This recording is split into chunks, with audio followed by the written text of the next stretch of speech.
कहते हैं हमारे ब्रह्मांड का कोई आकार और अंत नहीं है, इसलिए इसके आकार के बारे में कल्पना करना भी हमारे लिए असंभव हो जाता है ना। इंसान पिछले कई दशकों से ये जानने में लगा हुआ है कि हमारे ब्रह्मांड का निर्माण कैसे हुआ और इसमें कौन कौन सी चीज़ें मौजूद है। इसी खोज के दौरान इंसानों को ऐसे कुछ बहुत ही विशाल समूह के बारे में पता चला, जिनके आकार के बारे में सुनकर खुद वैज्ञानिक भी हैरान है। इनका आकार इतना बड़ा है कि इनके आसपास मौजूद दूसरी चीज़ों से ये काफ़ी ज़्यादा अलग दिखती है। दोस्तों, आज के इस वीडियो में हम इसी तरीके के समूह के बारे में जानेंगे। तो दोस्तों, आप इस वीडियो को एंड तक ज़रूर देखना और वीडियो पसंद आए तो वीडियो को लाइक करना मत भूलिएगा। तो चलिए शुरू करते हैं। ये समूह या ग्रुप आकार में काफ़ी ज़्यादा बड़े हैं और इनके अंदर कई सारे विशेष तथ्य छुपे हुए हैं, जो कि आज भी एक रहस्य बना हुआ है। हालांकि इस वीडियो के अंदर मैं आप लोगों को उन्हीं तथ्यों के बारे में बताऊंगा जिसके बारे में सिर्फ वैज्ञानिक और काफ़ी कम लोग ही जानते होंगे। तो क्या आप इन समूह के बारे में जानने के लिए तैयार है? अगर आपका जवाब हाँ है तो चलिए जानते हैं।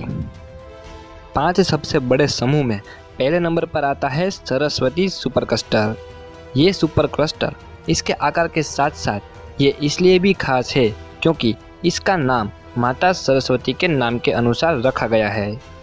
दोस्तों, बता दूं कि ये सुपर क्लस्टर लगभग 650 मिलियन यानी 65 करोड़ प्रकाश वर्ष बड़ा है।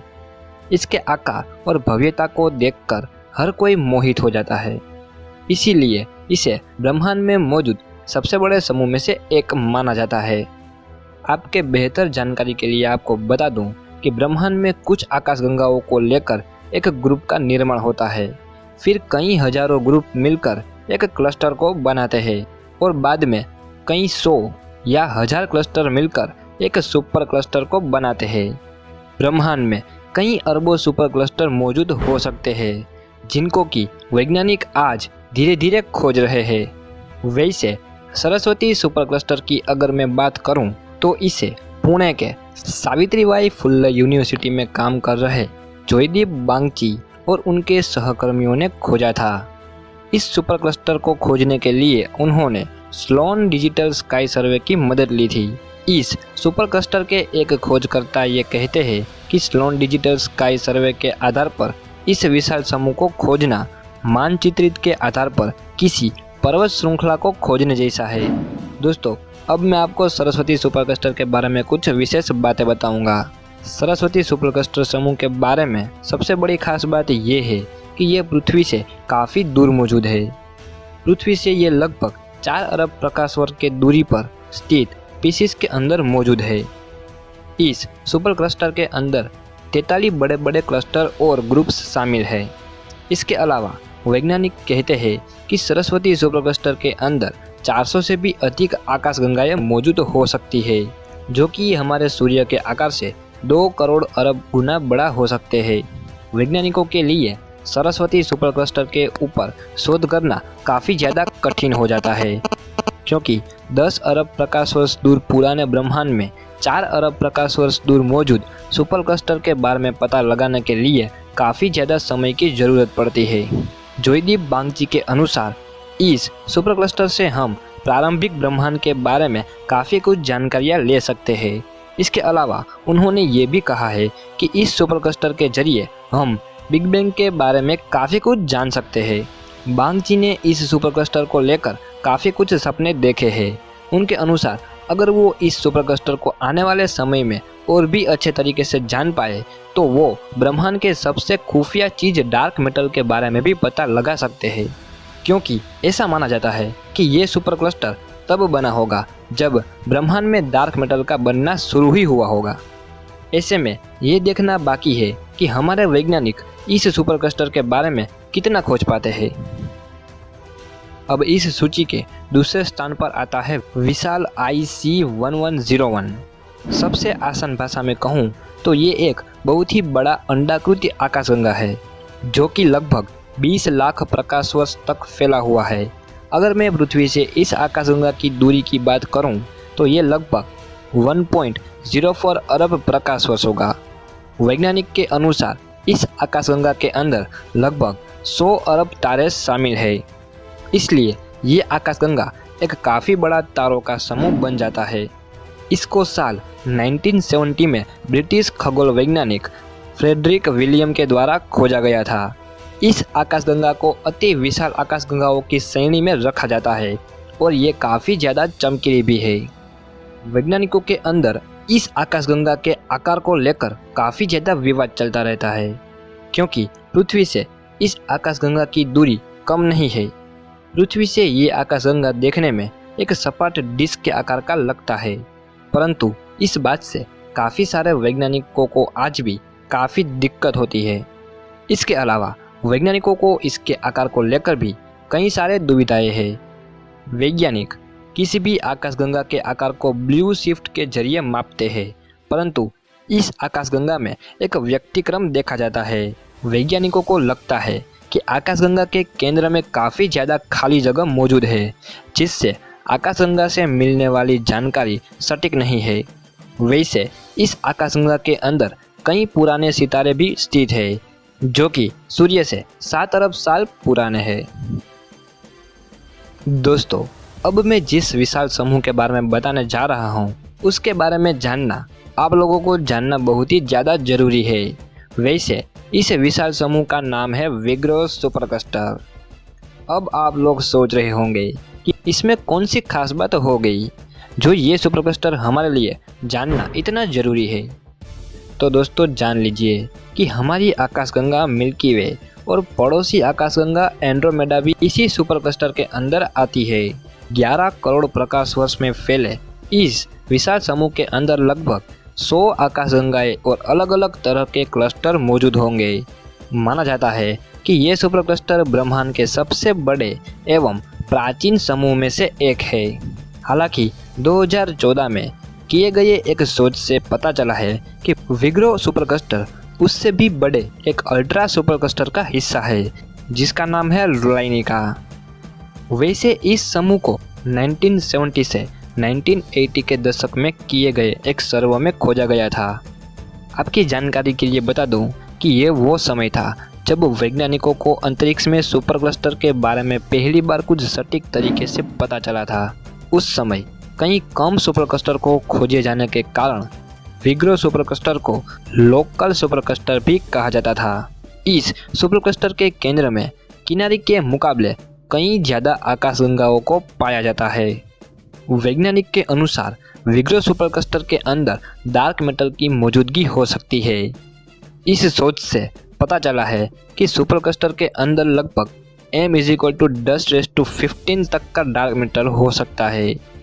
इसके अलावा सुपर क्लस्टर का लुमिनोसिटी यानी कि L 3×10⁻12 तक है।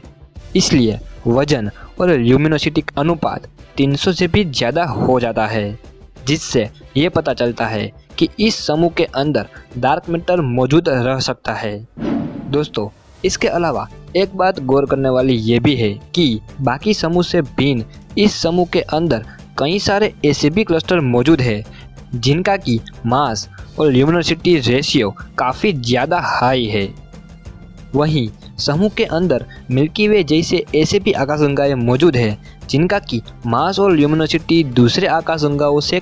दोस्तों, बता दूं कि मिल्की वे का मास और ल्यूमिनोसिटी रेशियो 63.8 है। वैसे कई वैज्ञानिक ये भी मानते हैं कि विग्रो सुपर क्लस्टर में जो मास और ल्यूमिनोसिटी का रेशियो है तो वो वास्तव में बहुत ही अधिक है, क्योंकि अगर ब्रह्मांड में कोई चीज़ मौजूद है तभी जाकर ये अनुपात इतना अधिक होगा। तो हमारे मिल्की वे समेत पूरे विग्रो सुपर क्लस्टर में स्थित आकाशगंगाओं में काफ़ी ज़्यादा डार्क मैटर के होने की संभावनाएं हो सकती है। अब आप ही अंदाज़ा लगा लीजिए कि आखिर कितना प्रतिशत हिस्सा विग्रो सुपर क्लस्टर का डार्क मैटर से बना होगा। इस थियोरी के अनुसार विग्रो सुपर क्लस्टर का 2/3 हिस्सा एक डिस्क के आकार का है जो कि चमकीला है, और बाकी 1/3 हिस्सा खाली वृत्ताकार के जैसा है जो कि चमकीला नहीं है, जिसके अंदर शायद डार्क मैटर मौजूद हो सकता है। हमारा अंतरिक्ष कई सारे विशाल चीज़ों से भरा हुआ है, परंतु उन विशाल चीज़ों में एक ऐसी चीज़ शामिल है जिसके बारे में शायद ही किसी ने सोचा होगा। दोस्तों, हमारे अंतरिक्ष में एक बहुत ही बड़ा बबल स्थित है जिसका नाम है बुइट्स वॉइड। वैसे अच्छे तरीके से देखें तो ये एक गोलाकार समूह है जो कि बिग डिपर के पास मौजूद है। ये गोलाकार समूह लगभग 28 करोड़ प्रकाश वर्ष चौड़ा है। अगर हम इसके अंदर मौजूद आकाशगंगाओं की बात करें तो हमें सिर्फ एक ही आकाशगंगा नजर आती है। वाकई में चौंका देने वाली बात है ना? क्योंकि ये समूह अपने आप में इतना बड़ा होने के बाद भी सिर्फ एक ही आकाशगंगा का मिलना बहुत ही अजीब बात है। इसके छोटे समूह में हमने काफ़ी ज़्यादा आकाशगंगाओं को देखा है, परंतु जब बुइट्स वॉइड की बात आती है तो सारी की सारी बातें उल्टी पड़ जाती है। वैज्ञानिकों के अनुसार इस समूह के अंदर अधिक मात्रा में डार्क मैटर मौजूद रह सकता है, क्योंकि इस समूह में मौजूद ज़्यादा चीज़ों को हम देख ही नहीं सकते। इसके अलावा वैज्ञानिकों ने इस वॉइड को इसके आकार के कारण समझने में काफ़ी दिक्कत आ रही है। ब्रह्मांड के 5 विशाल समूह की सूची में अब बारी आती है अंतरिक्ष के सबसे बड़े समूह की। मेरे बताने से पहले चलिए एक सवाल आप लोगों से पूछा जाए। आप बताइए कि अंतरिक्ष की सबसे बड़ी समूह का आकार कितना होगा? अंदाज़ा लगाइए और मुझे कमेंट में बताइएगा। अंतरिक्ष में मौजूद सबसे बड़े समूह का नाम है हरक्यूलस कोरोना बोरियालिस। दोस्तों, कई बार इसके विशाल आकृति को देखकर वैज्ञानिक इसे Hercules corona borealis great wall भी कह देते हैं। वैसे इस समूह का आकार लगभग 10 अरब प्रकाश वर्ष तक है। जी हाँ, आप लोगों ने सही सुना, 10 अरब प्रकाश वर्ष। इतने विशाल आकार के होने के कारण आज भी वैज्ञानिक इसे समझने में लगे हुए हैं। वैसे इतने बड़े आकृति के चीज को वैज्ञानिक ने गामा रे बर्ड्स के माध्यम से ढूंढा है। इसको साल 2013 में खोजा गया था और ये तब से ब्रह्मांड का सबसे बड़ा समूह के तौर पर प्रचलित है। तो चलिए अब बात करते हैं इस समूह से जुड़ा एक विशेष सवाल। वैज्ञानिकों के अनुसार अंतरिक्ष में वस्तु का फैलाव उसके मास के ऊपर निर्भर करता है और ब्रह्मांड के मास एक समान ढंग से हर एक दिशा में फैले रहना चाहिए, परंतु ये बात इस हरक्यूलस बोरियालिस के ऊपर लागू नहीं होता है। वैज्ञानिकों के मन में ये सवाल बार बार उठता है कि आखिर कौन सी वो वजह है जिससे ये समूह इतना बड़ा हो गया। इसके अलावा ये समूह बिग बैंग के मात्र 4 अरब साल बाद ही बना होगा। वैसे आपको क्या लगता है? आप हमें कमेंट में ज़रूर बताना। तो दोस्तों, मैंने इस वीडियो में आप लोगों को ब्रह्मांड के 5 सबसे बड़े समूह के बारे में बता दिया और मैं आशा करता हूं कि आप लोगों को भी इस वीडियो से काफ़ी जानकारी मिली होगी। आने वाले समय में साइंस और स्पेस से जुड़े और वीडियोस देखने के लिए हमारी चैनल को सब्सक्राइब करना मत भूलिएगा। और आपको इन 5 समूह में से कौन सा समूह अच्छा लगा वो हमें कमेंट में ज़रूर बताना। और हाँ दोस्तों, इस वीडियो को लाइक करना मत भूलिएगा। जय हिंद।